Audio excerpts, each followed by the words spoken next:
नमस्कार दोस्तों, मैं इस वक्त हूँ पटियाला के राजेंद्र हॉस्पिटल में और मेरे साथ हैं किसान नेता जगजीत सिंह डल्लेवाल, संयुक्त किसान मोर्चा अराजनैतिक के खास चेहरा और वो किसान नेता जिन्होंने शंभू बॉर्डर और खनौरी बॉर्डर पर जो किसानों के मोर्चेबंदी है, किसानों के जत्थे जिन्हें जिन्हें आप देख रहे हैं 9 दिन से, उन मोर्चेबंदी को नेतृत्व देने वाले जगजीत सिंह डल्लेवाल साहब। और अस्पताल में इसलिए क्योंकि जगजीत सिंह डल्लेवाल कल जब आंसू गैस के गोले बरसाए गए दोपहर 2 बजे 2:30 बजे के बाद, जब किसान नेताओं को पता चला कि खनौरी बॉर्डर पर पुलिस की तरफ से कार्रवाई में एक किसान शुभकरण की युवा किसान की मौत हो गई, तो किसान नेताओं ने तय किया, हालांकि उससे पहले सरकार से बातचीत का रास्ता खुल चुका था, न्योता ट्विटर पर केंद्रीय कृषि मंत्री अर्जुन मुंडा की तरफ से दिया जा चुका था, लेकिन तभी जब खबर आई तो किसान नेताओं ने तय किया कि हम शांतिपूर्ण ढंग से शंभू बॉर्डर की तरफ आगे की तरफ बढ़ेंगे। सबके चेहरे पर फेस मास्क और ऑक्सीजन माफ़ करें आंसू गैस के गोलों से बचने के इंतज़ाम वाले चेहरे पर सब कुछ लगा हुआ था, गैस मास्क, फेस मास्क।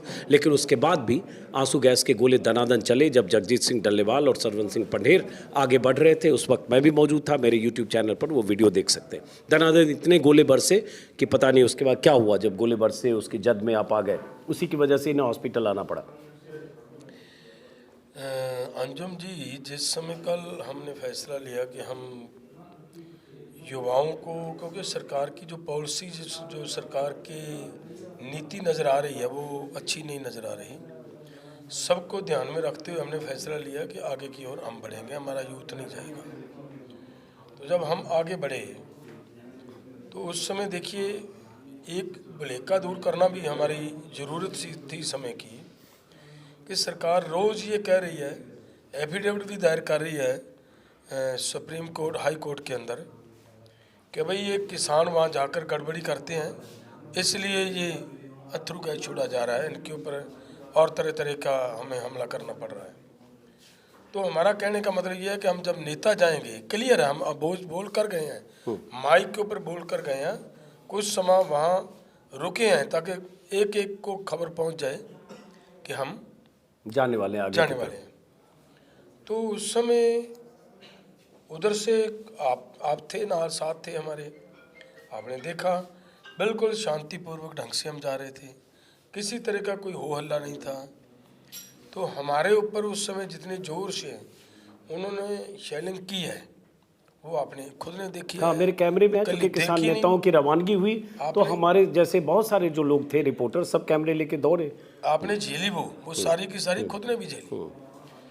लेकिन हम कहीं ना कहीं तरीके से और आगे बढ़ते हुए हम वहाँ पे पहुँचे। पहुँचने के बाद वहाँ के अधिकारियों का जो रवैया था उसे हमने पढ़ने का प्रयास किया, जानने का प्रयास किया। तो फिर जब हम पीछे आ रहे थे वहाँ से वापस, उस समय वापस आते समय देखिए, अगर हम उधर बढ़ रहे हैं फिर तो हमला किया जा सकता है, अगर हम आहिस्ता आहिस्ता पीछे आ रहे हैं फिर तो मेरा ख्याल है वहाँ पे किसी तरह का आंसू गैस का गोला छोड़ना उचित ही नहीं बनता। और वहाँ पे वापसी आते समय भी उन्होंने छोड़ा, और वो इतने भयानक गोले छोड़े गए जो आज एक डॉक्टर ने यहाँ बैठकर हमें क्लियर किया। शायद आपके मीडिया के ऊपर जो ये बात करनी बहुत इम्पोर्टेंस रखती है, जिन 4 गैसों के गोले छोड़े जा रहे हैं वहाँ पे, वो सल्फर डाइऑक्साइड की एक तो बताई है, एक ने CS कुछ ऐसी, ये 4 मतलब गैसें छोड़ी जा रही हैं, वो बहुत डेंजरस हैं। जिसकी सांस के माध्यम से अंदर जाएंगी उनके लंग्स मतलब डैमेज हो सकते हैं,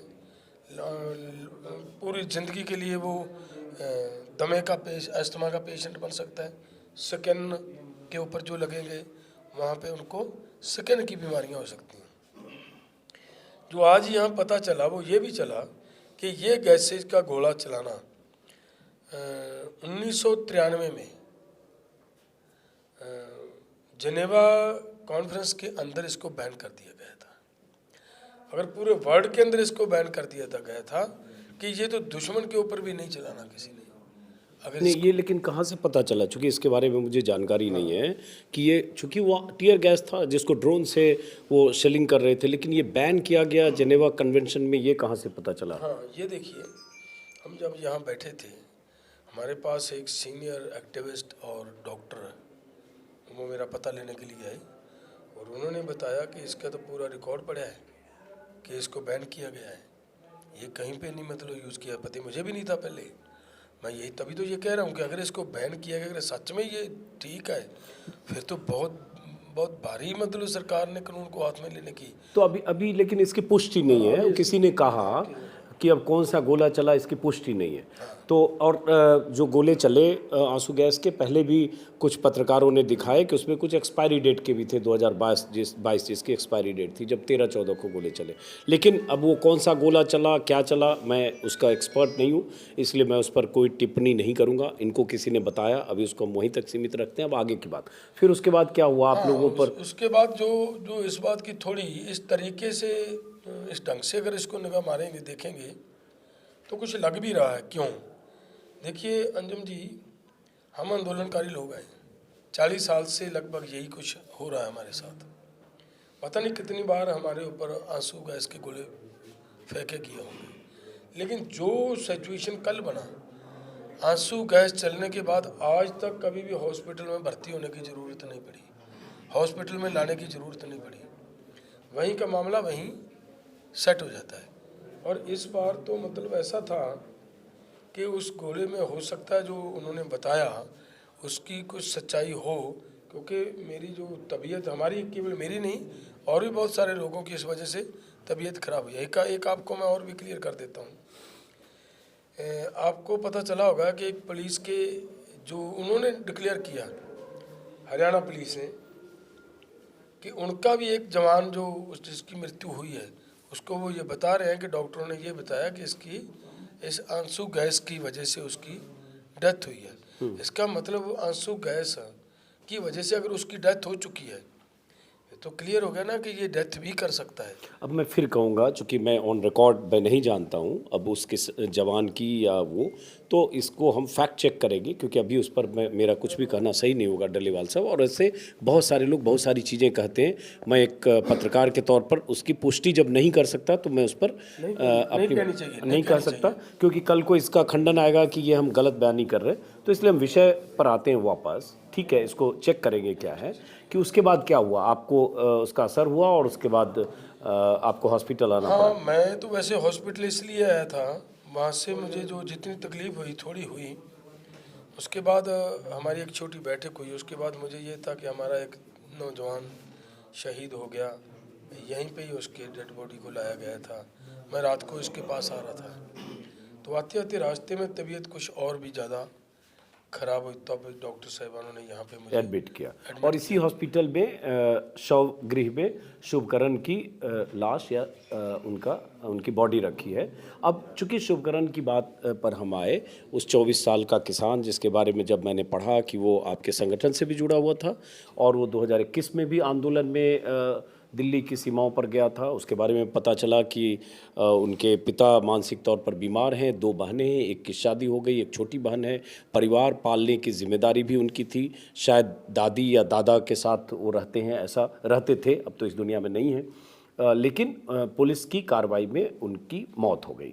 अब उसके बाद आज दिन भर शायद मुआवजे को लेकर आप लोगों की बात चल रही थी पंजाब सरकार से कि शुभकरण को शहीद का दर्जा दिया जाए, परिवार को मुआवजा दिया जाए और उनके पीड़ित परिवार में से किसी को नौकरी दी जाए। तो जाहिर है शुभकरण की एक बहन है, तो उस पर क्या हुआ आज?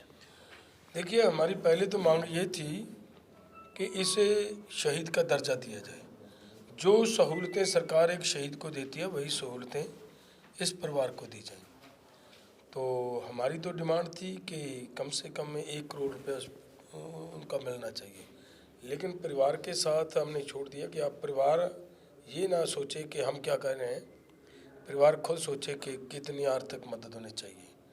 तो उसके हिसाब से 40 लाख उनके परिवार की मदद की बात हुई है। उनकी सिस्टर थी, उसको सरकारी नौकरी, पुलिस में नौकरी देने की हमारे साथ बातचीत हुई है और उसको शहीद का दर्जा देने की बात हुई है। और उसके आगे ये बात हुई है कि इसका मुकदमा पंजाब गवर्नमेंट की ओर से हरियाणा की उन लोगों के ऊपर मुकदमा दर्ज होना चाहिए जिन्होंने उनको शहीद किया। दूसरी बात कि जिस तरीके से वो सरकार, उनके अधिकारी, उनके जवान हमारे ट्रैक्टरों के पास है चलकर, लगभग 500 मीटर हमारे ट्रैक्टरों के अंदर आए और वहाँ पे उन्होंने ट्रैक्टरों की तोड़ फोड़ की। तो और भी बहुत तरह के मतलब उन्होंने वहाँ पे अश्लील हरकतें की। तो वो सब अगर उसके संबंध में हमारी ये डिमांड की है सरकार से कि उनके ऊपर मुकदमा दर्ज किया, हमारी यूरिसडिक्शन के अंदर आए हैं, वो भी उनके ऊपर धारा लगनी चाहिए। एक किसान को शहीद कर दिया, वो भी उनके ऊपर धारा लगनी चाहिए। और हमारे ट्रैक्टर तोड़े गए हैं, वो भी उनके ऊपर धारा लगनी चाहिए, कंपनसेशन करवाई जाए। और आगे हमारी ये भी है कि जिस तरीके से वहाँ से वो हमारे 5 व्यक्तियों को अगवा कर लेकर गए हैं, वो भी उनके ऊपर धारा की लगनी अगवा चाहिए। करके ले गए, ये क्या सी? जब वो हमारे वहाँ पे आए तो वहाँ से कुछ बुजुर्ग थे, उनमें से उन बहुत सारे मतलब जो आदमी बेचारे नहीं भाग दौड़ इधर उधर हो सकते थे, उनको उन्होंने अपने पास साथ लेकर गए हैं। उनको पीटा गया है। वही एक के तो मुझे पता चला कि टांग टूटी है, सर पे चोट आई है। तो ये कौन ले गए? हरियाणा पुलिस के हरियाणा लोग? पुलिस के वो जो गुंडागर्दी करने वाले लोग, मैं तो ये कहूँगा कि उनका काम, हमें अगर हम आगे जाते हैं तो हमें रोकना उनका काम है। हमारे यहाँ पे आकर वहाँ पे ये करना, ये तो उनका काम नहीं है ना। अगर वहाँ आकर वो ऐसा कुछ करते हैं फिर तो उनको मतलब हम कोई मुलाजिम नहीं कह सकते, उनको हम गुंडा कहेंगे। तो जितनी बातें आपने कही, शुभकरण के परिवार को मुआवजा, शुभकरण की बहन को नौकरी और शहीद का दर्जा, तीनों पर पंजाब सरकार से, भगवंत मान से, मुख्यमंत्री से सहमति हो गई, रजामंदी हो गई? हाँ, उस पर उन्होंने सहमति दी है। सहमति देने के बाद ही बोर्ड बना है। बोर्ड की देखरेख में उसका पोस्टमार्टम होगा और साथ ही में उसकी एक मतलब वीडियोग्राफी भी होगी कि कैसे, किस गोली से या किस तरह से, हाँ, एक क्या बात, लगा उसको? एक बात मतलब क्लियर होनी चाहिए, ताकि किसी तरह की हमारी कोशिश है कि गुंजाइश नहीं रहनी चाहिए कि फैक्ट्स को कोई किसी तरह का कोई छेड़छाड़ कर सके। तो अब कल क्या शुभकरण का जो अंतिम संस्कार कल होना है? कल क्या होना है? हाँ, कल करेंगे। हमारा ये प्रोग्राम है कि हम पहले उनको कुछ समय के लिए वहाँ, जैसी हमारा प्रोग्राम है, पहले भी शहीदों को हम मोर्चे के अंदर ले जाकर सभी को दर्शन करवाने के बाद फिर हम उनके घर पे ले जाते हैं। वहाँ पे जाकर उनके पूरे परिवार के साथ, लोगों के साथ दर्शन करवाते हुए हम उनको पूरे मान सम्मान से अंतिम संस्कार करेंगे। भटिंडा का रहने वाला था हाँ, शुभकरण। बठिंडा का गांव बल्लो पड़ता है और वहाँ का रहने वाला था वो लड़का। हाँ, तो अपने परिवार का इकलौता कमाने वाला था, अगर इस हिसाब से देखें। इस हिसाब से देखे तो मैं तो ये और वो छोटी जोत का किसान था, 2-2.5 एकड़ का। 2-2.5 एकड़ जमीन थी और वो था भी बेचारा मतलब 21-22 की आयु थी उसकी। और मदर नहीं थी, दादी खाना बनाती थी बेचारों का। फादर साहब को इतना ध्यान नहीं था, पूरे के पूरे काम ही उसके सर पे था, उस लड़के के सर पे। तो ये तो एक तरह का मतलब घर का पीढ़ी रुकने वाला काम हो गया। बहुत बड़ा नुकसान हुआ उस परिवार का। तो आपको जानकारी मिली कि कल कहाँ था शुभकरण? क्या आगे की तरफ था, कहाँ था जब वो पुलिस कार्रवाई का शिकार हुआ?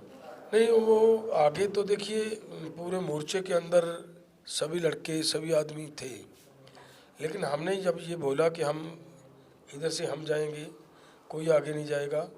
अगली बात ये हो गई थी कि सरकार के साथ बातचीत चल रही है, तो किसी को आगे नहीं जाना। कोई आगे फिर तो जाने का कोई मतलब ही नहीं बनता।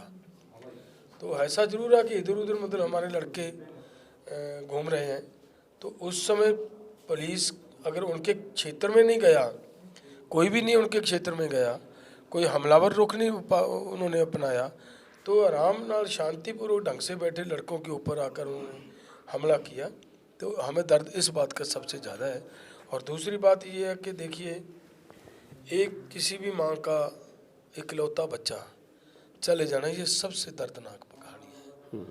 तो ये एक पुलिस का आरोप है कि लड़के, युवा बहुत आक्रामक हो गए थे, बहुत उत्तेजित थे, आप लोगों ने दिल्ली कूच ज़रूर रोक दिया अर्जुन मुंडा के ट्वीट के बाद, केंद्रीय कृषि मंत्री के ट्वीट के बाद, लेकिन चूंकि एकदम ऐसा माहौल था वहाँ उत्तेजना का कि ये लोग आगे बढ़ रहे थे या दाएं बाएं से बढ़ने की कोशिश कर रहे थे, उसमें पुलिस ने ऐसी कार्रवाई की। मैं था नहीं खनौरी बॉर्डर पर, इसलिए जो मैं देख रहा हूँ सोशल मीडिया पर लोग लिख रहे हैं उसके अलावा। देखिए, उनका एक बहुत बड़ा तंत्र है झूठ फैलाने का।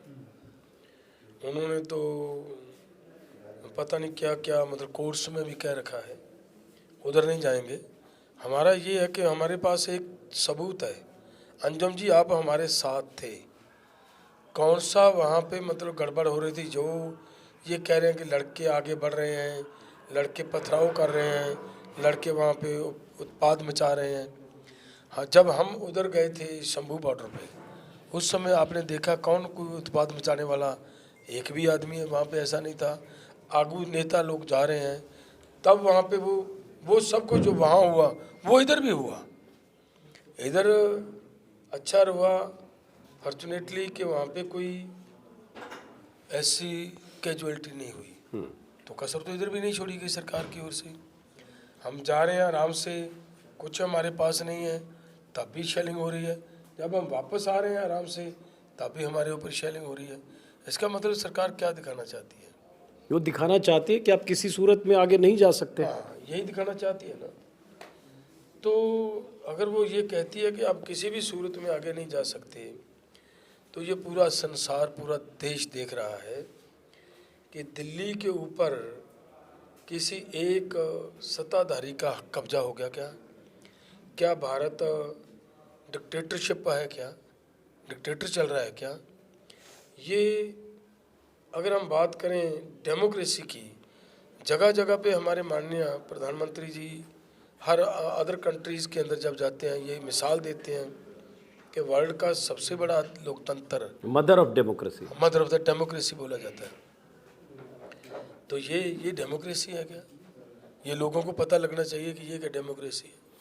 अब एक सवाल है, बहुत सारे सवाल मैं पूछ चुका हूं, लेकिन अब सवाल यहाँ से आगे की बात हो रही है। तो बहुत सारे लोग जो कह रहे हैं कि अब आपके सामने लगता है कई बार आगे कुआं पीछे खाई जैसी स्थिति हो गई है, ना आगे जा सकते हैं ना पीछे हट सकते हैं, ऐसी जगह पहुंच गए। आंदोलन क्या ऐसी जगह पहुंच गया? देखिए, आंदोलन चलाने के मामले में एक बात ज़रूर है कि हमारी कोशिश ये होती है कि हम शांतिपूर्वक ढंग से आंदोलन को चलाएं। जीता भी शांतिपूर्वक ढंग से ही जा सकता है, लेकिन ऐसी स्थिति में विचार चर्चा करना, इसी के लिए आंदोलन में के लिए कल की बैठक रखी गई है कि मुड़ दोबारा विचार चर्चा की जाए कि आंदोलन को किस तरीके से कम नुकसान होने के साथ साथ आंदोलन को जीता भी जा सके।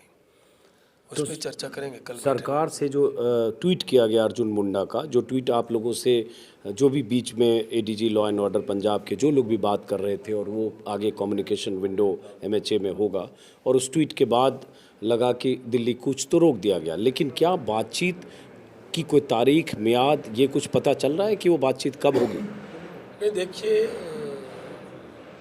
पहली तो बात ये है कि बातचीत के लिए ये हालात बातचीत के लिए अब का नहीं है। एक बार तो हमें अपने जो शहीद हुआ नौजवान, उसका सब अंतिम संस्कार तक ये काम सब रोकना पड़ेगा। आगे हमारे साथ जब भी बातचीत करती है सरकार, हमारा निवेदन है सरकार को कि ऐसे टाल मटोल की नीति के साथ अगर बातचीत करनी है तो उसका कोई फ़ायदा नहीं है। और समय गुजारना है और समय गुजारना, वो ठीक नहीं है। सरकार बातचीत पे आती है तो सरकार पहले इस बात पे आए कि भाई अपना मूड बनाए कि एमएसपी की गारंटी का कानून बनाना है। जी। तो लेकिन अभी तक तो ऐसा कुछ लग नहीं रहा। उस ट्वीट में तो बाकी और 4 मुद्दे भी हैं, तो फिर और ये भी खबर आ रही है कि ये आखिरी बातचीत हो सकती है फिर सरकार से, जो बड़ी मुश्किल से नहीं, वो ऑफर आया है। वो देखिए, वो सरकार की मर्जी है। हम कभी भी सरकार की ओर से ऐसा नहीं, हमारी ओर से नहीं होता कि हम बातचीत के दरवाजे बंद करते हैं, लेकिन सरकार बातचीत के दरवाजे बंद करना चाहती है तो वो सरकार की मर्जी है। लेकिन हमारा आंदोलन तो नहीं रोक पाएगी, आंदोलन तो चलेगा। लेकिन आंदोलन जो आगे के इसके जो रिजल्ट निकलेंगे वो फिर उनके ऊपर है, क्या करना चाहती है सरकार। नहीं, लेकिन आप ये कह सकते हैं, आज भी कहने की स्थिति में है कि चाहे कुछ भी हो जाए, एमएसपी पर को कानूनी गारंटी, स्वामीनाथन आयोग की सिफारिशों को लागू करना और कर्जा माफ़ी, जो 3 बड़ी मांग है, मांग 13 है, लेकिन मैं उन 3 मांगों की बात कर रहा हूँ जो सरकार के गले की फांस है, जिसे वो न मानने पर अड़ी है और जिसे माने बगैर आप आंदोलन से पीछे हटने को तैयार नहीं है। तो आप आज ये कहने की स्थिति में है, 9 दिन आज आंदोलन के हुए, चाहे जितने दिन हो जाए, 90 दिन हो जाए, 9 महीने हो जाए, हम इन 3 मांगों पर सरकार को मनवाए बगैर हम नहीं हटेंगे। देखिए अंजुम जी, ये जो मांग है ये बहुत इम्पोर्टेंस रखती है एग्रीकल्चर के लिए, सेक्टर के लिए, किसान के लिए ख़ास तौर पर। जब तक देश के किसान को, जो मैंने उस दिन भी आपके चैनल पे इस बात को बड़ा ध्यान से आपके साथ साझा की थी, एमएसपी का मीनिंग है कि मिनिमम सपोर्ट प्राइस, कम से कम एक सपोर्टिव रेट दिया जा रहा है। अगर वो भी किसान को गारंटी से नहीं मिलेगा तो किसान जिंदा नहीं रह पाएगा। ये किसान की एक बहुत इम्पोर्टेंट ज़रूरत है, इसी की वजह से किसान सुसाइड कर रहा है, इसी की वजह से किसान मर रहा है। तो इस किसान को अब ये आंदोलन शुरू हुआ है, लेकिन आंदोलन नहीं रुकेगा तब तक जब तक ये मांगे पूरी नहीं होती। आंदोलन की फॉर्म क्या हो, उसको कैसे लड़ा जाए, कैसे हालातों में लड़ा जाए, ये अलग अलग तरीके समय समय के मुताबिक होते रहते हैं, लेकिन ये आंदोलन अब रुकेगा नहीं। नहीं, आंदोलन नहीं रुकेगा तो आंदोलन तो चल रहा है, बहुत सालों से चला, 13 महीने दिल्ली की सीमाओं पर भी चला, उसके भी 26 महीने हो गए। मैं ये पूछ रहा हूँ, जो जत्थेबंदियाँ और जो 5 किलोमीटर की लंबी कतार शंभू बॉर्डर पर, 4-5 किलोमीटर दूसरी खनौरी बॉर्डर पर हैं, ये किसान क्या आप कहेंगे कि तब तक यहीं डटे रहेंगे या दिल्ली कूच का फिर ऐलान होगा अगर सरकार हमारी बात नहीं मानती है? फॉर्म बदलना तो हो गया कि वापस लौट कर भी अपने अपने ज़िले में, तहसील में प्रदर्शन करते रहे? नहीं, ऐसा नहीं होता। ये होता है कि देखिए, हम एक काफ़ी बड़ा एक ऑर्गेनाइजेशन लड़ाई नहीं लड़ रही, लगभग 200 ऑर्गेनाइजेशन मिलकर लड़ाई लड़ रही है। 200 की 200 ऑर्गेनाइजेशन इसमें क्या किस तरीके से लड़ना चाहती है, सभी इसका कोई रूप चेंज करना चाहते हैं, सभी इसको किस तरीके से लड़ना चाहते हैं, ये उनके सभी के विचार के ऊपर डिपेंड करता है। अब मैं डिक्टेटर नहीं हूँ इस मामले का, इस पूरे मोर्चे का। ये मोर्चा डेमोक्रेटिक ढंग से सभी की राय के साथ चल रहा है। सभी की राय जैसी होगी, जो मैंने आपको बात कही कि एमएसपी की गारंटी के कानून के लिए जो लड़ाई शुरू हो चुकी है, वो आपने देखा होगा, कभी एमएसपी की गारंटी के कानून की बात पहले नहीं हुआ करती थी, कोई आदमी बात ही नहीं करता था इस बात की।